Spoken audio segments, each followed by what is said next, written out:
Hello everyone, welcome again to class 12th information practices. In continuation with the previous classes, today we again start with the same chapter, Python Pandas second, that is data frame and other operations. In this video, we will learn binary operation in data frame and some other essential functions. So let's begin with binary operation in data frame. Binary operation means operations requiring two values to perform, and these values are picked element wise.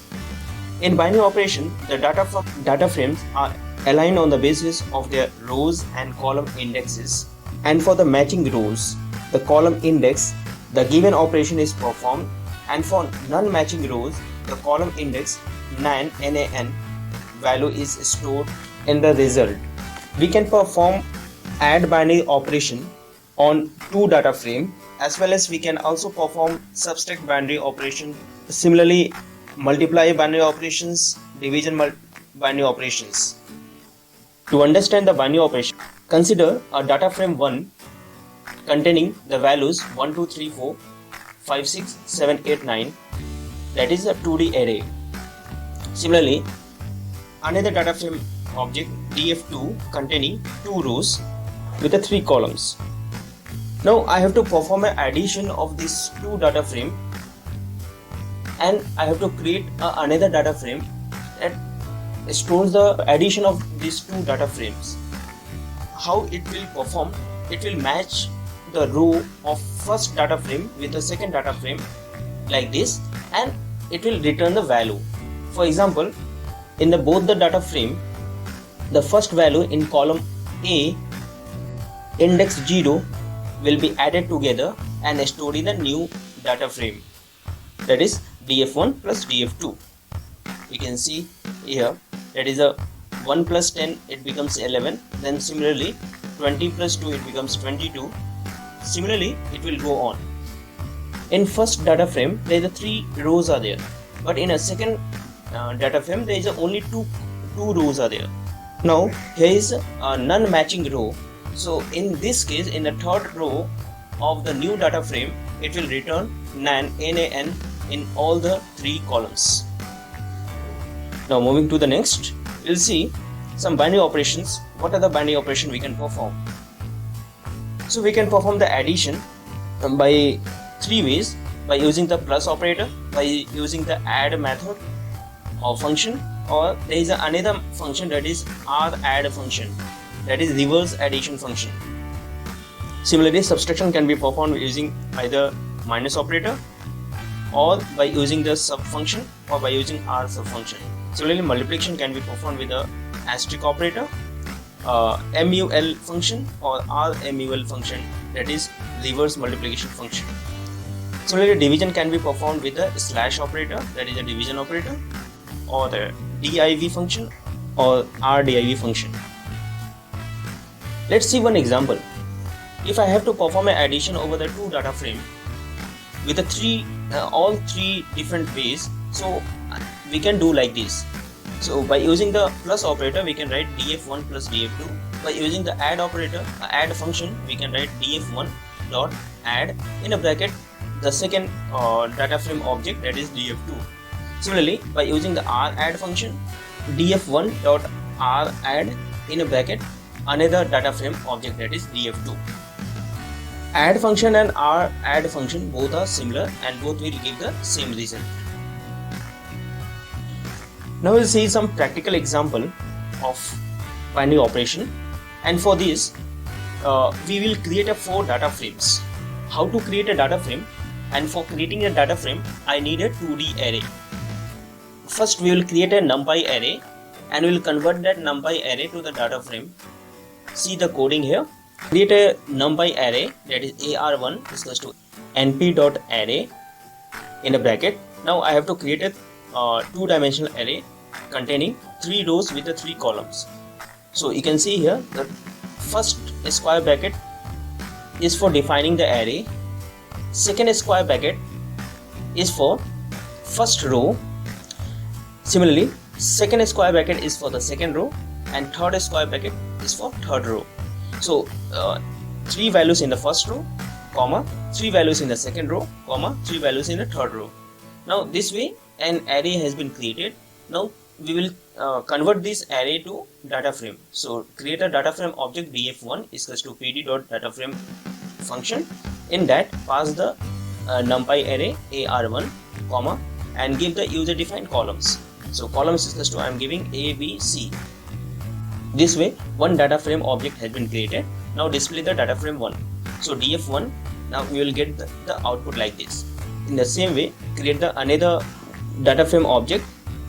So there is another data frame object df2 containing the values 10, 20, 30 like this up to 90. Now I am creating the third data frame object, but in the third data frame object there is 3 columns with the 2 rows.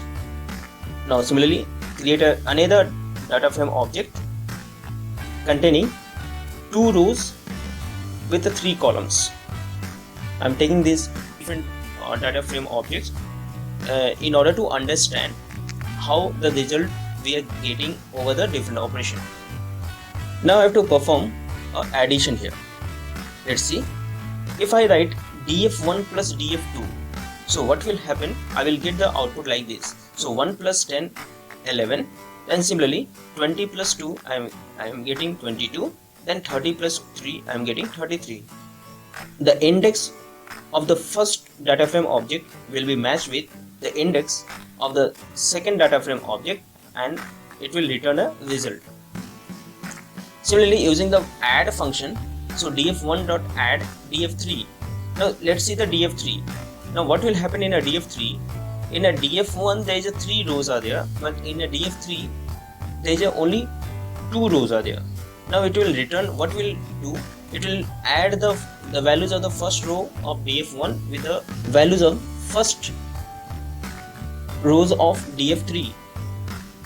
Similarly, second row will be added with the second row, but in the values of the third row of the df1 will not be able to add with df3 because there is no values.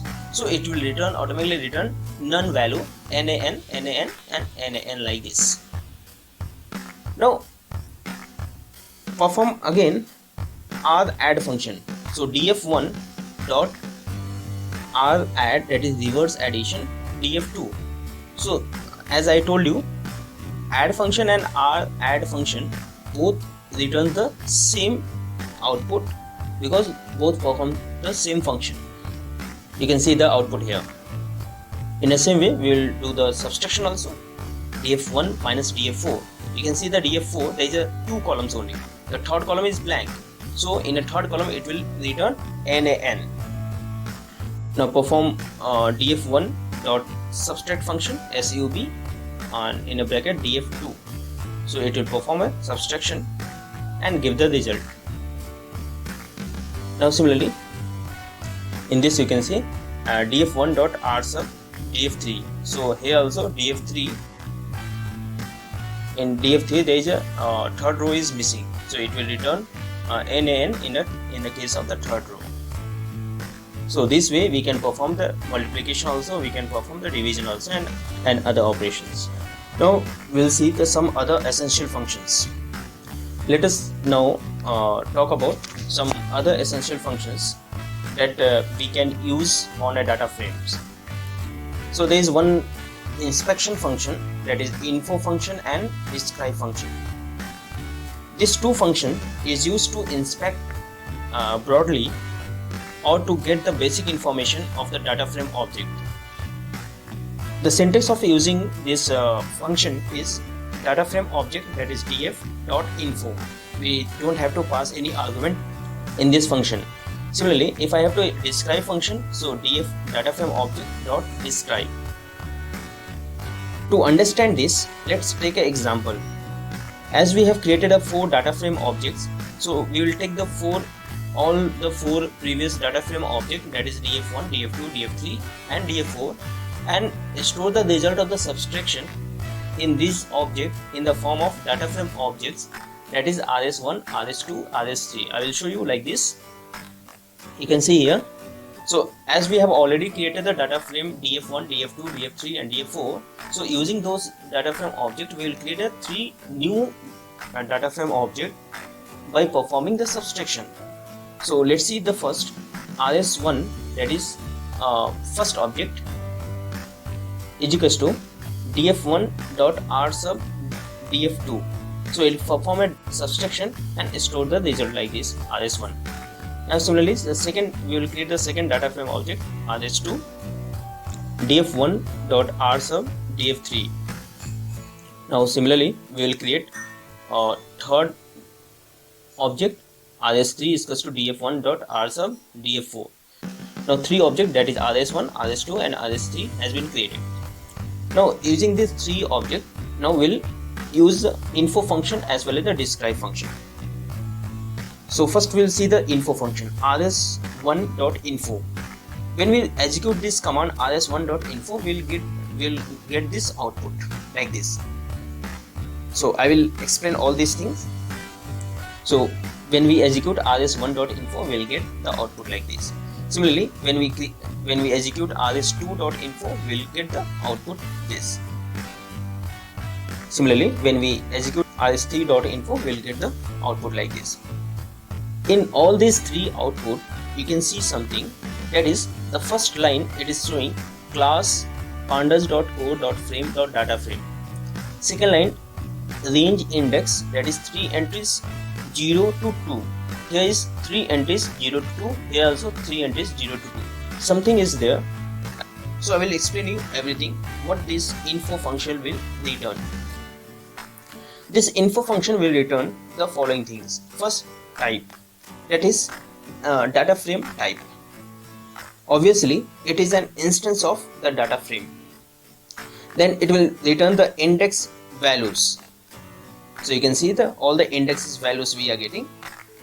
It will show the index values, as each row of the data frame object has an index, and this information shows the aligned indexes. Then it will show the number of rows, how many rows are there. It also shows the data column and the values in them. So it lists the number of the columns and the count of only non-NA values in them. So you can see here non-null count. So how many non-nulls are there? So in a case of A, so 3 non-nulls are there. Non-null means all the 3 values are there. Here also in a B cases also all 3 are there. In C also all 3 values are there. In case of second, you can see rs2. In rs2, in column A 2 values are there. One is null. So not null is 2. In C also not null is 2. In case of rs3, you can see in case of rs3, in first A non-nulls are 3. In B non-nulls are 3.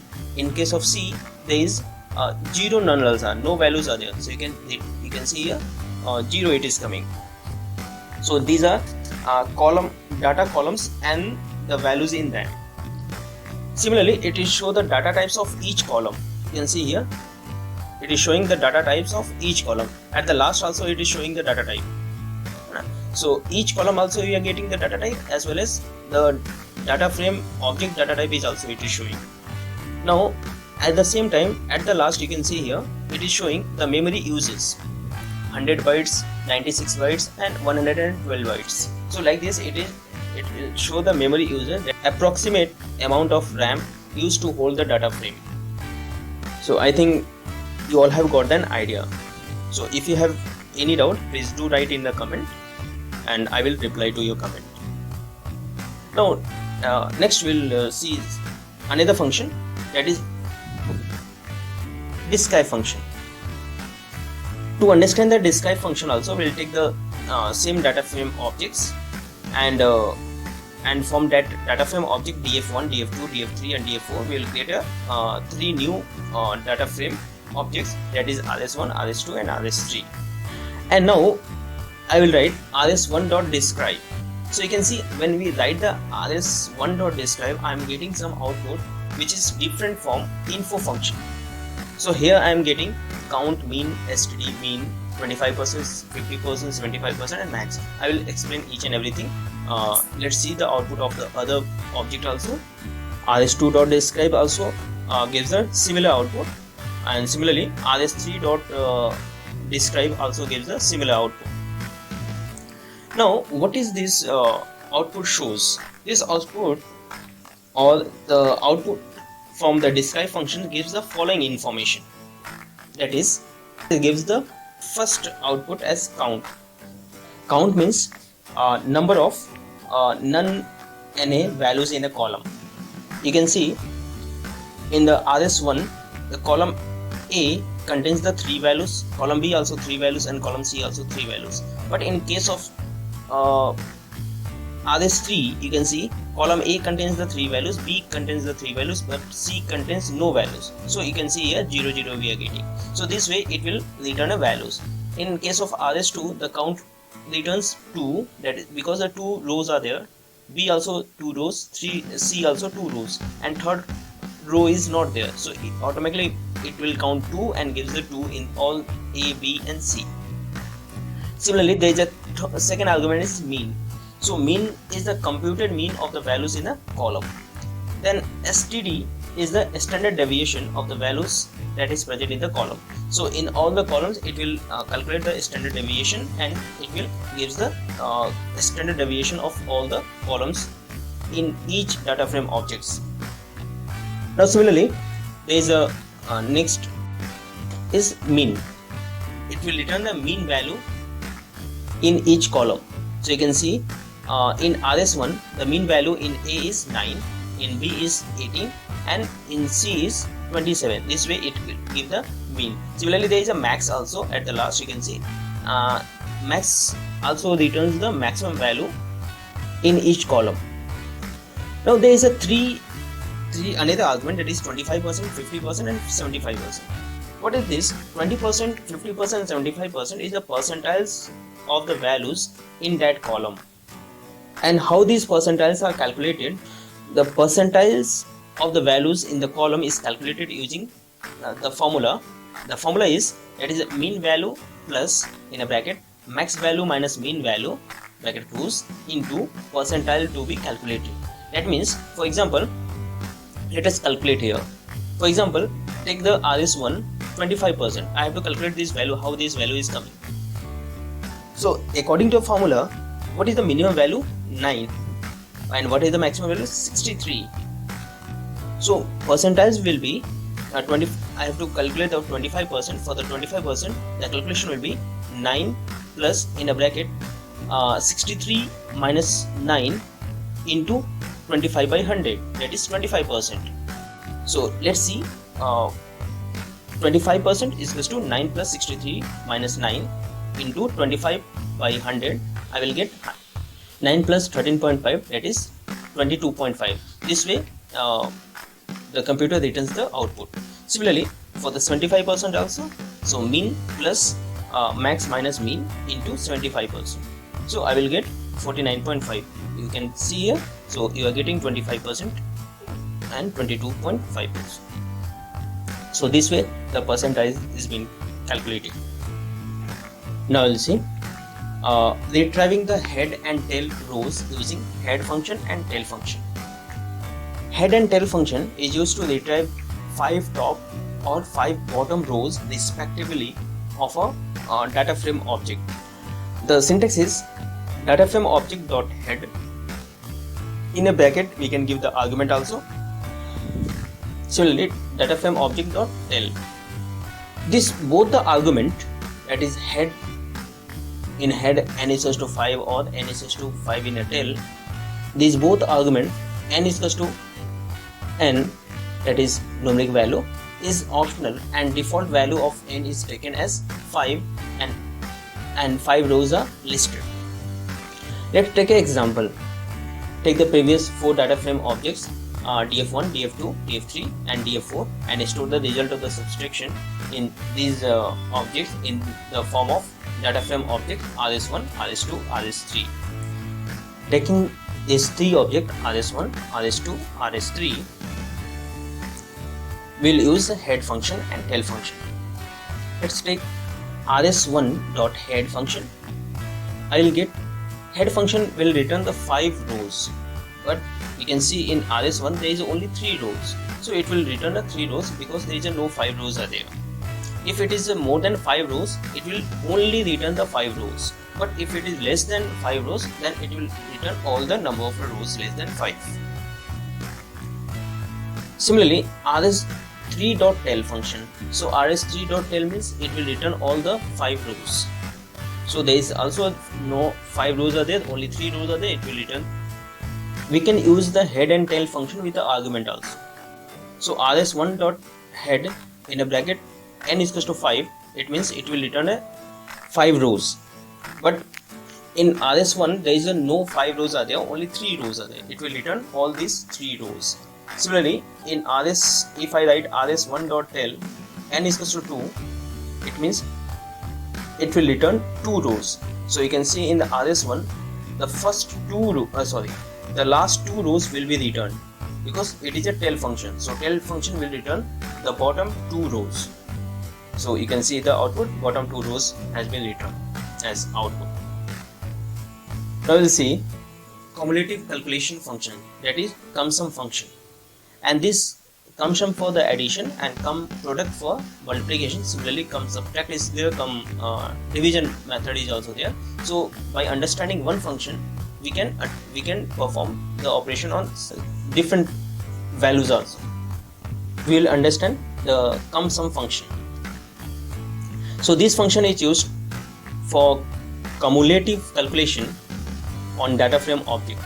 CumSum function calculate the cumulative sum, that is, in the output of this function the value of each row is replaced by the sum of all the prior rows including this row. You can easily understand with the example. So before that, let's see the syntax of CumSum function. So syntax is data frame object dot CumSum, in a bracket axis is equals to none. So this axis argument is optional. Now let's see the example of the CumSum function. To understand it in a better way, take only one object, rs1. So this is the rs1 data frame object containing 3 rows with the 3 columns. Now I will use a CumSum function over it. So I will write rs1.CumSum. When I write rs1.CumSum, you can see the output here. In the first column, it is showing the same, that is 9, 18, 27. It means there is no row before this row. So that is why no addition has been performed. But see the second row. In a second row, it is coming 45 in a column A. It means, so you can see in the rs1, the current value is 36 and the previous value is 9. 36 plus 9, it becomes 45. So it is coming like this. Similarly, see the second value of the second row, 63. So it is 63 is coming like this. The current value is 45, previous value is 18. So 45 plus 18 becomes 63. Now in column C, the second value is, the current value is 54, previous value is 27. So adding 27 plus 57, it becomes 81. Now similarly, in the third row, see the third row is 108. So how it is coming? How it is coming 108? See the current value is 63 and all the values in all the previous rows, that is all the previous rows means 9, 36 and current value 63. So it will add all these 3 values and it will show 108, that is 9 plus 36, it is 45, and 45 plus 63, it becomes 108. So output is 108. Now similarly, second value of the third row is 135. So 135 is coming like this, 72 plus 45 plus 18. So it becomes 135. So like this, the values are coming in CumSum function. Now if I write rs1.CumSum, in the argument if I write axis is equals to row like this, so what will the output? You can see the output is the same. It means the default behavior is access is to row. So if I don't write any argument, then also it will accept access to row. Now if I write access to column, you can see on the columns also. So now it will perform on the columns. You can see here in the first case, in the first column, the value was 9, 36 and 63. In the output also you can see the first column is 9, 36 and 63. Now come to the second column. Second column, the first value is 18, but in the output is coming 27. That means 18 plus 9 is equals to 37. Now the second value is 45 and 36. So 45 plus 36 becomes 81. Now similarly the third value is 72 plus 63, it becomes 135. This way it performs the cumulative sum or cumulative addition and gives the result. I think you have got an idea how the cumulative sum has been performed. Now similar to the cumulative sum, the cumulative product, cumulative division is also performed. You can check it by doing the practical. Now you will see index of maximum and minimum values. We can get the index of maximum and minimum values in a column using indxmax function, that is called the index max, and indxmin function. The syntax of using these two functions are data frame object, that is df dot idxmax, that is index max function, and similarly df, that is data frame object dot idx mean function. To understand this, let's take an example. Consider previous three objects, that is rs1, rs2 and rs3, and we will write rs1 dot indx mean function. You can see the output here. The minimum index of column A is 0. Similarly, the minimum index of column B is also 0, and minimum value of column C, minimum index of column C is also 0. So we are getting 0, 0, 0. Similarly, in second case also the minimum index is 0, so we are getting ABC 0. In third case, you can see in RS3 the minimum index is 0 for the column A, for the column B, but for the column C there is no value. It means there should not be any index. So you can see here, so for the column C we are getting nan. Now similarly we can perform id max function also. So if I write res1 dot idx max function, it return 2. You can see the highest or maximum index is 2, that is 0, 1, 2. So it for all the three columns the maximum index is 2. So in the second case, you can see in the second case only 2 rows are there. Third row, the value, there is no value in the third row, so that means the maximum index is 1 for all these 3 rows. So we are getting 1 in all these 3. Maximum 2 rows are there in all the 3 columns, so the index is 1, the maximum index is 1. So we are getting 1 in all the 3 columns. Similarly, for the rs3 dot idx max function, we are getting A for A2, B2 and C none. We can see from rs3 in third column there is no values, so that is why we are getting the nan. And for A there is a 3 rows are there and the maximum index is 2. For the B also maximum index is 2. So this way we can use the IDX max function and IDX mean function. So till now we have learned some essential function along with the binary operation in the data frame. If you find any difficulty in understanding any concept, please do write in the comment. In the next video I will explain the matching and the broadcasting operation along with how to handle the missing data in the data frame. So till then, stay home, stay safe. Thank you.